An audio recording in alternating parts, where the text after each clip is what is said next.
All right, so today we're going to be starting proofs. Yay! Okay, so but before we get started, let's go ahead and do the warm-up, pause the video, do these 4 problems, and then we'll get started. Okay, so you should be finished about now. So we're gonna look at this first problem. The whole length is x plus 16. So that's gonna go on one side of an equal sign, of the equal sign, I should say. And then the other two, just this whole distance is these two added together. So we'll just add 2x plus 9 plus 7 together.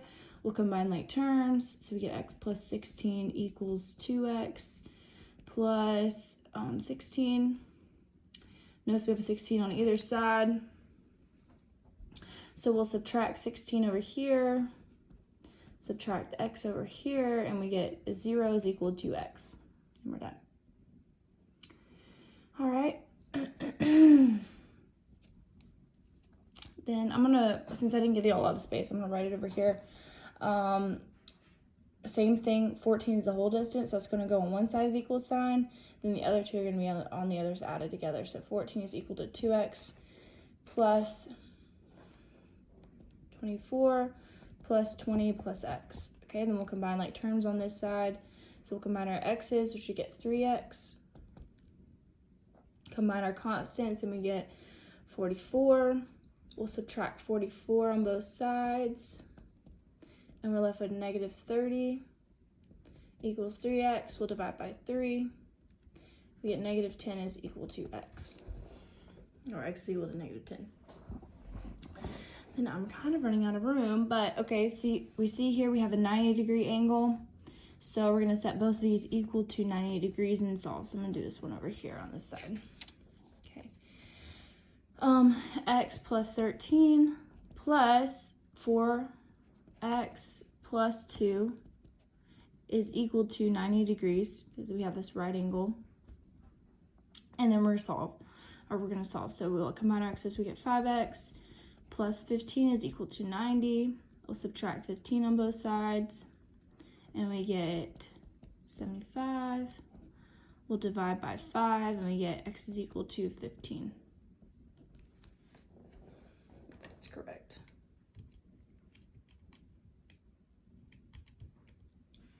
Yeah. All right, then over here, we'll again do the same thing where we add those two and set them equal to 90.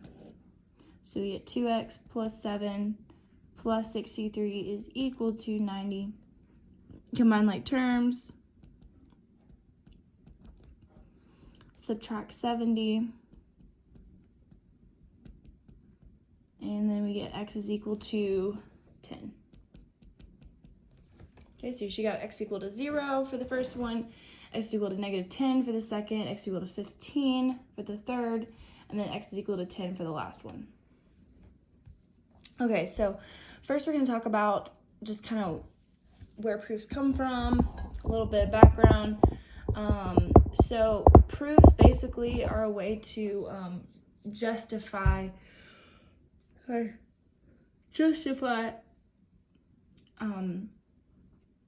given problem. So like for example, this one right here, we start with this and we end up with x equal to negative 1. Okay, what do we do in all these steps to show x has to equal 1, right? So what did I do from this step to this step? I combined like terms. Okay, so I would need to justify, okay, I combined my like terms. That's my justification for that step.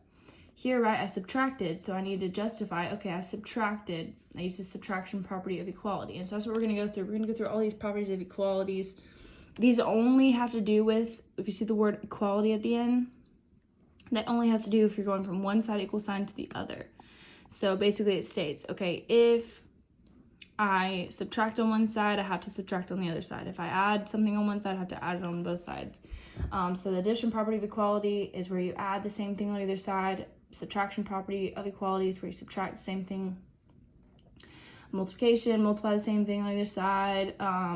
Division property, divide the same thing on either side. Substitution property is when A can be substituted for B.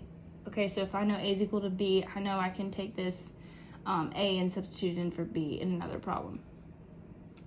And then lastly, distributive property is where obviously you distribute. So pretty self-explanatory. So let's look at this first example of a proof. So this is an algebraic proof. We won't be doing these much, but sometimes we'll get to this point in a geometry problem, then we'll have to justify it from there. But here's an example of an algebraic proof. So the first step, obviously, if we see parentheses, we're going to distribute. So that's what they did. They distributed the 2 to both the x and the 3, and so they got that by the distributive property.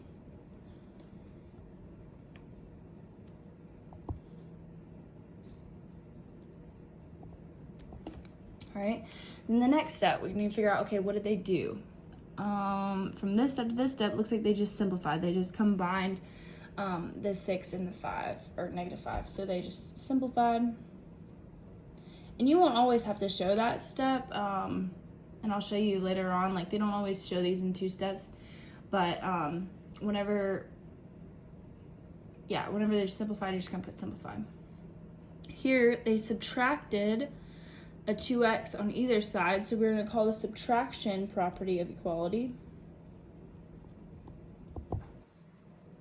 I'm going to say prop of, and then I'm going to put equal sign for these, just to shorthand it.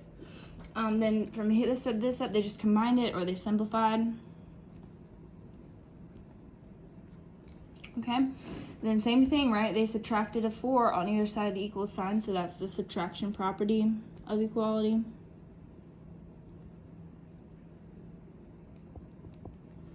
And then they simplified again. Then for this step, right, in order to solve for x, they had to divide by 3. So this is the division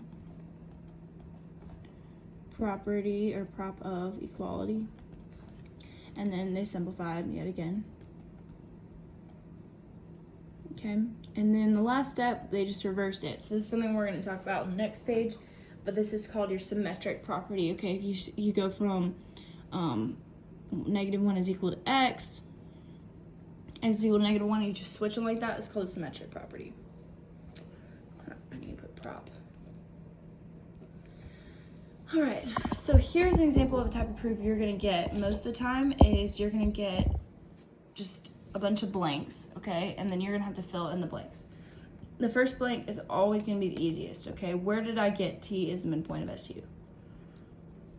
It's given. Sorry. It's given. I can see it there. It's given. That's all my justification that's needed, okay? Then it's telling me, okay, ST is congruent. So before we actually start these problems, we need to figure out, okay, what are we trying to prove? We're trying to prove x is equal to 5 somehow. Okay, so normally when we do this problem, right, we know t is the midpoint, we set them equal, solve for x, that's how we get x equal to 5, easy, right? But this time we have to justify each step. So I know ST is congruent to TU by definition of midpoint, that's what a midpoint tells me. If t's in the middle, then these two are equal. Then, okay, there's this thing that you're gonna get a lot when you're doing proofs, and it's called a definition of congruence. So if something is congruent, that means it's equal. And vice versa. If it's equal, then it's congruent. So when they're talking about congruence, then talking about something that's equal, you'll have to state that, okay? Because this is talking about distance. This is just talking about congruence. So you'll have to state that. All right. So that's what they did. Definition of congruence. Then they somehow put in a 7x and a 3x plus 20 in for ST for 7x and TU 3x plus 20. So basically, they just looked at this diagram and plugged it in wherever we saw it. So this is called substitution property. I don't know if I spelled that right. Substitution, it looks right. All right, and then from there, it's saying we're using the subtraction property. So I think, and this is where I was talking about where you're not gonna have to show the subtraction part on this, just show me the result. So show me the simplified part. So 7 minus 3x is 4x equals 20. Then they somehow went from 4x equals 20 to x is equal to 5.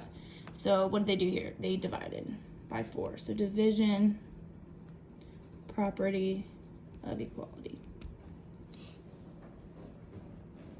All right, here's another one. This time we're given all blanks, okay?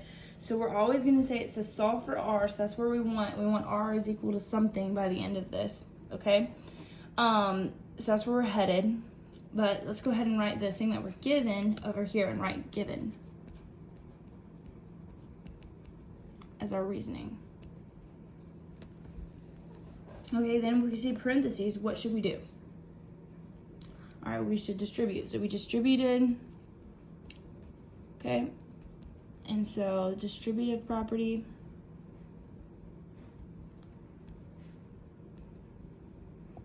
okay? Then we're going to subtract the p. So we get PR equals n minus p, right? Because we subtracted p on either side. So this is subtraction property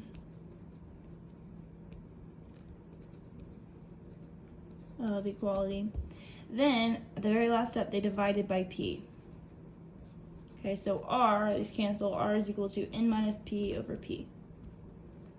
Okay, so that's the division property.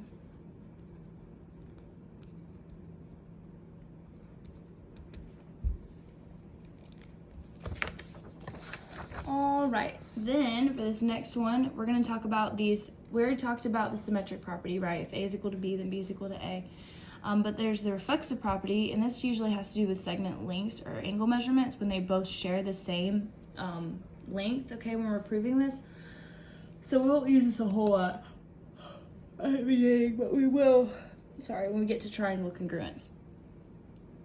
Then the transitive property we're going to use a ton, okay? So basically it says if a is equal to b and b is equal to c, then a and c are equal to each other. They're equal to the same thing. So we're going to use that a whole bunch. But let's look at this diagram real quick. Let me try to zoom in. There we go. Okay, so what this is telling me, it's kind of hard to see, especially if you print out black and white, but it's telling me that this angle right here is congruent to this whole angle. Okay, so that's the part that's given to me, and it's telling me to determine whether the measure of RTP is congruent to, or not congruent, equal to STQ. So we're trying to figure out if these two are congruent. So that's what I'm going to write when I'm creating this proof. Let me zoom out. When I'm creating this proof, it's telling me the conclusion. I'm always going to write that at the very end. Okay, because that's what I'm trying to get to. We don't know why or how we're going to get there, but that's where we're headed, okay? And then the other piece of information that we're given is that RTQ, so this whole angle right here, is congruent or equal to STP. Okay, so those two measurements are equal because of these two notches that we have right here. So the measurement of angle RTP is equal to the measurement of angle STQ. Okay, so after we do that, that's just given to me in the picture. All right, but then I'm going to define what RTP, sorry, not RTP. I should have done RTQ, my bad. Sorry, RTQ and STP. Miss Garner, it's getting all messed up, okay. So you see what I'm saying? RTQ is this one, STP is that one. Okay, so we're going to define what RTQ is and what STR or STP is according to this diagram. Okay, so the measure of angle RTQ is equal to angle 1 and angle 2 added together. Okay, and how do I know that? It's by the angle addition postulate. Okay, same thing here. I'm going to define what the measure of angle STP is. Okay, and that's just the measure of angle 1 plus the measure of angle 2. No, angle 3. Angle 3 and angle 2. Okay, and that's again by the angle addition postulate. So you can use the same justification or reasoning more than once. Okay, and then if I know these two are equal to each other, then I can set these two equal. Okay, we call that substitution. So the measure of angle 1 plus the measure of angle 2 equals the measure of angle 3 plus the measure of angle 2. And this is by substitution.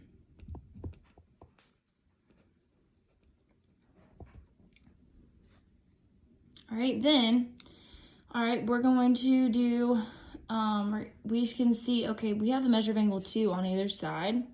So if I subtract the measure of angle 2 on this side and subtract the measure of angle 2 on this side, guess what? They just cancel out.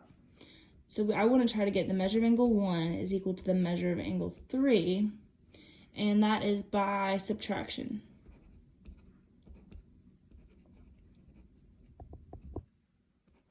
I should not use a pen for this. Sorry about that. Subtraction property of equality. Then I can look at, okay, angle 1 is RTP and angle 3 is STQ, so that's exactly what I wanted. So this is just by substitution.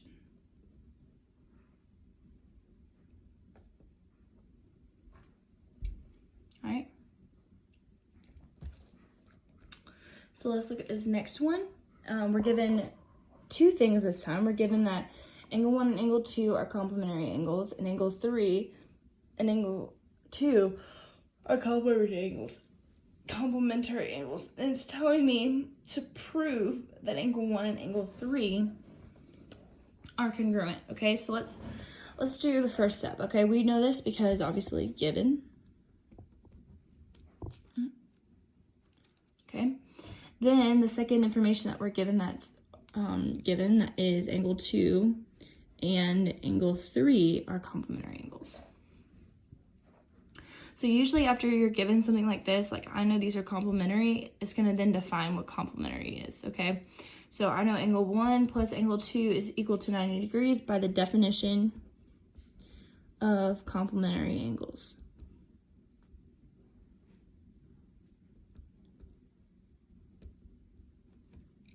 Same thing here, okay? If it says the same thing, definition of complementary angles, I'm going to do the same thing for measures of angle 2 plus the measure of angle 3 is equal to 90 degrees, right? Then it's telling me, okay, the measure of angle 2 and 1 are equal to 90. The measure of angle 2 and 3 are equal to 90. So if they're both equal to the same thing, by the transitive property, I can set these two equal. So the measure of angle 2 plus the measure of angle 3 is equal to the measure of angle 1 plus the measure of angle 2. Okay, then it's telling me, okay, it's by the subtraction property. So we're going to do the exact same thing we did in the last problem. If we see there's the same thing on either side, we can subtract them to where they cancel out. And so I'm left with the measure of angle 1 equals the measure of angle 3. If I subtract, right, if I subtract the measure of angle 2 on both sides. Okay, then it says by definition of congruence, so just angle 1 is congruent to angle 3 by the definition of congruence. So we went from the measures are equal to then, okay, congruence tells me that they're equal, so I know they're also congruent. All right. Last couple problems over here. So here we go. We're given this new problem. I know PS and ZM are congruent by, obviously, given. Okay, that's given to me in the picture. Okay, then I know PZ is equal to PS plus SZ by, this is not angle addition postulate, it's my segment addition postulate.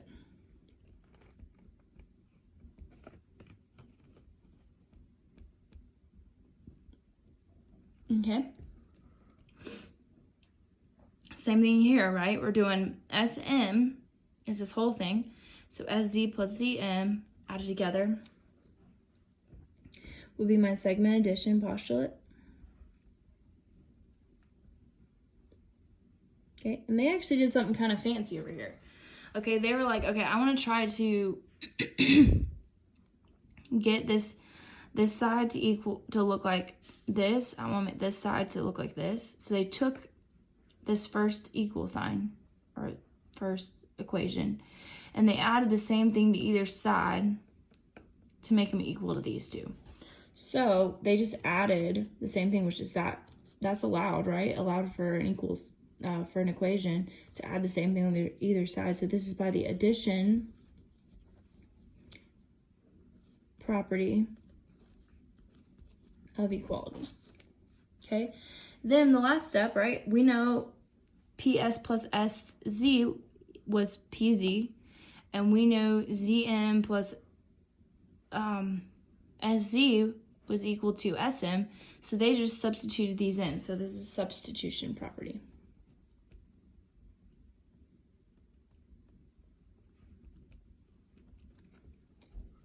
Okay. All right, so I want you to pause the video and try this one on your own, and then we're gonna go over it.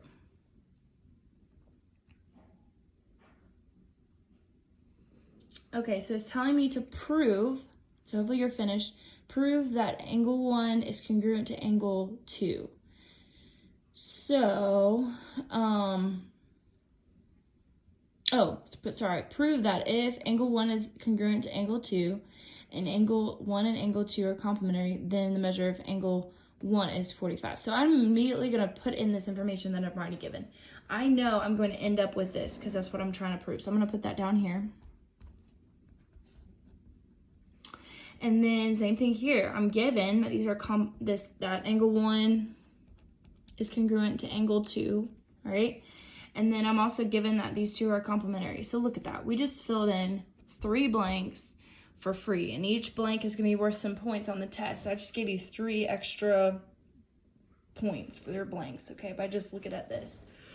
All right, so we know these two are complementary. If it tells you it's complementary, then the next step is telling they're 90 degrees. We use the definition of complementary.